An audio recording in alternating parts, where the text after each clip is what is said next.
നമ്മളൊരു പുതുയുഗത്തിന് തുടക്കം കുറിക്കുകയാണ്. 10 വർഷക്കാലത്തെ പിണറായി സർക്കാരിന്റെ ദുർഭരണത്തിന് അന്ത്യം കുറിച്ചുകൊണ്ട് കേരളത്തിനൊരു പുതുയുഗത്തിന് തിരശീല ഉയരുകയാണ്.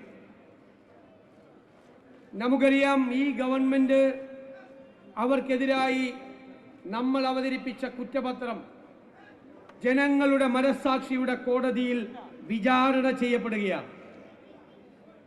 ഈ കേരളത്തെ അവർ തകർത്തു തരിപ്പണമാക്കി. നമ്മുടെ സമ്പദ് വ്യവസ്ഥ അടുത്ത മാസം പിണറായി വിജയൻ അധികാരത്തിൽ നിന്ന് സലാം പറയുമ്പോൾ 6 ലക്ഷം കോടി രൂപയുടെ ബാധ്യത മലയാളിയുടെ തലയിൽ കെട്ടിവെച്ചിട്ടാണ് ഇറങ്ങുന്നത് എന്ന് നമ്മൾ അറിയണം.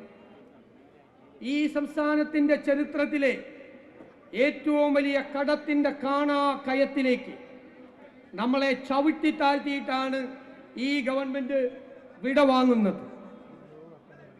നമുക്കറിയാം, എല്ലാ രംഗവും തകർന്നു. ആരോഗ്യ കേരളം വെന്റിലേറ്ററിലാണ്. പല മെഡിക്കൽ കോളേജുകളുടെയും സ്ഥിതി പരമദയനീയമാണ്. സർക്കാർ ആശുപത്രികളുടെ സ്ഥിതി, മരുന്നില്ല. കാരുണ്യ പദ്ധതിക്ക് 1200 കോടി രൂപ കടമാണ്. മെഡിക്കൽ സർവീസസ് കോർപ്പറേഷനും മരുന്ന് മേടിച്ചതിന്റെ കടം കോടികളാണ്, ബാധ്യതയാണ്. ഇതെല്ലാം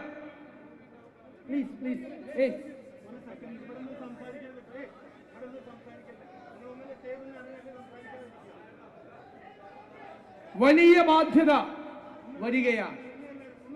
എല്ലാ സ്ഥാപനങ്ങളും തകരുകയാണ്. ഉമ്മൻചാണ്ടി സർക്കാർ കേരളം ഭരിക്കുമ്പോൾ വൈദ്യുതി ബോർഡ് ലാഭത്തിലാക്കി. ഒരു യൂണിറ്റിന് 22 പൈസ വൈദ്യുതി ചാർജ് കുറച്ചു കൊടുത്തു. കഴിഞ്ഞ 10 വർഷം കൊണ്ട് വൈദ്യുതി ബോർഡ് ഉണ്ടാക്കിയിരിക്കുന്ന കടം നമ്മൾ അറിയണം, 50,000 കോടി രൂപയാണ്. അത്രേ പറ്റുള്ളൂ.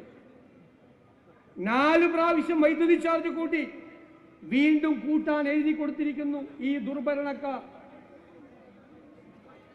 1-ാം സ്ഥാനമുണ്ട് കേരളത്തിന്. ഏത് കാര്യത്തിലാണ് 1-ാം സ്ഥാനം? ഇന്ത്യയിൽ ഏറ്റവും കൂടുതൽ വിലക്കയറ്റമുള്ള 1-ാമത്തെ സംസ്ഥാനം കേരളമാണ്. കഴിഞ്ഞ 11 മാസമായി വേറൊരു സംസ്ഥാനത്തിന് 1-ാം സ്ഥാനം കൊടുക്കാൻ പിണറായി സമ്മതിക്കില്ല. മാർക്കറ്റിൽ ഇടപെടുന്നില്ല. സപ്ലൈകോയ്ക്ക് കൊടുക്കാനുള്ളത് കോടികളാണ്. മെഡിക്കൽ സർവീസസ് കോർപ്പറേഷൻ മരുന്ന് മേടിച്ച കമ്പനികൾ വിതരണം ചെയ്യുന്നില്ല, കോടികൾ ബാധ്യതയാണ്. ക്ഷേമനിധികൾ തകരുകയാണ്. കെട്ടിട നിർമ്മാണ തൊഴിലാളി ക്ഷേമനിധി പെൻഷൻ കിട്ടിയിട്ട് 19 മാസം. കർഷക തൊഴിലാളി പെൻഷനില്ല. തയ്യൽ തൊഴിലാളി, അംഗൻവാടി ജീവനക്കാർ, കേരളത്തിൽ ആദ്യമായി, ചരിത്രത്തിലാദ്യമായി ക്ഷേമനിധികൾ തകർന്ന് തരിപ്പണമാവുകയാണ്. എന്താണ് ഇവരുടെ ഭരണം? എന്തു ഭരണമാണ് ഇവർ ചെയ്യുന്നത്? നമുക്കറിയാം. പക്ഷേ നമുക്കിനി ഒരു ഉത്തരവാദിത്തമുണ്ട്. നമ്മളിനി കേവലം പ്രതിപക്ഷം മാത്രമല്ല, കേരളത്തിലെ ജനങ്ങളുടെ ഹൃദയാഭിലാഷം യാഥാർത്ഥ്യമാക്കി അധികാരത്തിലേക്ക് വരേണ്ട മുന്നണിയാണ്. ഈ തകർന്ന കേരളത്തെ കൈപിടിച്ചെഴുന്നേൽപ്പിക്കുക എന്ന ദൗത്യമാണ് UDF-നുള്ളത്. അത് UDF ഏറ്റെടുക്കുകയാണ്.